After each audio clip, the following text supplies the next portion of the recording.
The question on everyone's lips: was it the right decision to shoot down the gorilla or not? I think my heart goes out to the zoo that they were put in that really difficult position, but I think given the footage I've seen and what they were trying beforehand, they had no other choice at the end. Sharon's opinion is not shared by everyone, however. The incident has caused uproar among animal lovers across the world, all of whom believe Harambe's life was unnecessarily taken. I know that zoo would have tried everything to bring those animals in. They did get all the females in, but they could not get the male in. He was still interacting with the child and getting rougher and rougher. And in those moments, you have to make decisions about whether you're going to save a human life or not. So I cannot criticise them for what they did. I know there's been a lot of talk about why couldn't they tranquilise the animal, and I think you can remember this is not a sci-fi movie. Tranquilising the animal with a dart means it'll take 5 or 10 minutes to work. It's an anaesthetic, and during that 5 or 10 minutes the animals get more aggressive. They've just been shot with a dart, they're not happy.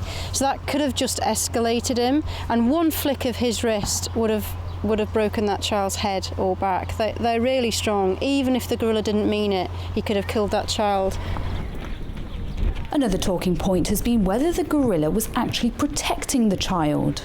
Yeah, I would disagree with that interpretation. I think there's a lot of people suddenly experts in gorilla behaviour. I mean, he's undoubtedly very curious, which is understandable. There's something new. He goes and explores, but actually he drags that child very roughly towards him to start exploring.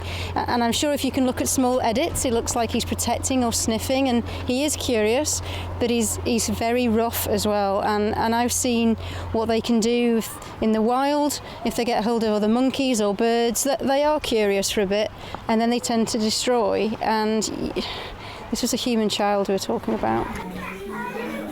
Now the attention has turned to the 4-year-old's parents. They've become the target of online abuse by thousands. Appalling. We shouldn't be being so horrible to someone whose child was just so recently in danger, and I'm glad the child is safe. I think there needs to be a wider discussion on people taking responsibility for their own actions, but I don't think we can criticise other than that.